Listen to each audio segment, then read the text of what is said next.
Сәлем достар, бүгін біз тек қана Бельгия мемлекетін емес, сонымен қатар бүкіл Европаның астанасы болып табылатын Брюссель қаласынан репортаж жүргізіп жатырмыз. Қазір біз қаланың жүрегі үлкен алаң Гроте-Маркт орталық алаңында жүрміз. Ол 17 ғасырда салынған үйлермен қоршалған, әрқайсысының өз атауы бар және әрқайсысы бір кездері белгілі бір гильдияға тиесілі болған. Мысалы, Қасқыр үйін Садақ атушылар гильдиясы иеленді. Ал Арба үйін 1697 жылы май өндірушілердің гильдиясы салған. Ратуша кеш Брабант готикасының үлгісі. 15 ғасырдың басында салынған, 18 ғасырда қайта салынған. Фламанд барокко стиліндегі гильдиялық үйлер. Брюссель неге Европаның астанасы деген сұрақ туындаса, себебі Брюссельде Европалық одақтың штаб пәтері, НАТО кеңсесі, Бенилюкс елдерінің хатшылығы мен Фландрия мекемелері орналасқан. Бенилюкс деген Бельгия, Нидерланды, яғни Голландия және Люксембург мемлекеттері кіреді. Ресми түрде Брюссель екі тілді болып есептеледі: француз және фламанд тілді. Фламанд тілі голланд тілінің диалекті болып саналады. Брюссель 2 миллионға жуық халқы бар ірі қала. Көрнекті орындардың бірі ол дәрет сындырып тұрған бала субұрқағы. Үлкен алаң Гроте-Маркттен алысым жерде бұл әйгілі субұрқақ биіктігі 61 см болатын қола мүсіні бар дәрет сындырып тұрған бала тұр.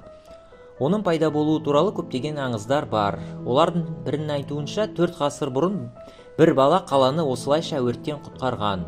Мұражайлар. Брюссель астанасы аймағында 80-ге жуық мұражай бар. Олардың жартысына жуығы Брюссель коммунасында орналасқан. Брюссельде әдеттегі өнер мен тарихи мұражайлардан басқа шоколад және какао мұражайы, комикстер мұражайы, сыра мұражайы, шоколад, сыра мен комикстермен Брюссель бүкіл әлемге танымал. Музыкалық аспаптар мұражайы сияқты ерекше мұражайлар бар.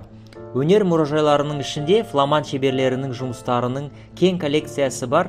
Корольдік бейнелеу өнер мұражайларын атап өткен жөн.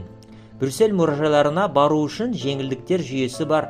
Брюссель картты алуға болады. Ол кейбір мұражайларға тегін кіруге және қоғамдық көлікпен жүруге құқық береді. Сондай-ақ жылына бір рет мұражай түні өтеді. Енді біз қазір Брюссель көшесінде жүрміз. Бұл көше әрі қарай Қасапшылар, яғни етшілер көшесіне жалғасады.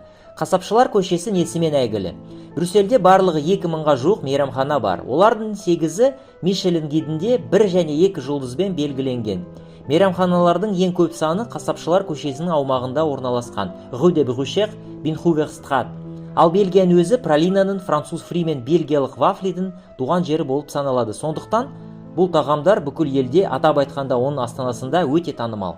Фрикорттардан басқа қала көшелерінде жүзім ұлулары мен жаңа теңіз өнімдері сияқты дәмді дүңгіргіштер бар. Сондай-ақ Брюссельдің маңында арнайы сыра өндіріледі: ламбик, гез, Брюссель шампаны және басқалары. Ал Бельгия ұлттық құрамасы футболдан ең күшті ойнайтын командалар қатарына кіреді. Бельгияға келіңіздер, көріңіздер, әдемі мемлекет, әдемі қалалар мен сәулеті. Егер де сіздер басқа мемлекеттер, қалалар жайлы жаңа қазақша бейнебаян көргіңіз келсе, осы және де алдыңғы бейнебаяндарға лайк басыңыздар, қоңырауды басып арнама жазылыңыздар, сондай-ақ бейнебаян астына пікір қалдырыңыздар. Барлықтарыңызға көп рахмет және келесіде жүздескенше амандықта кездесейік.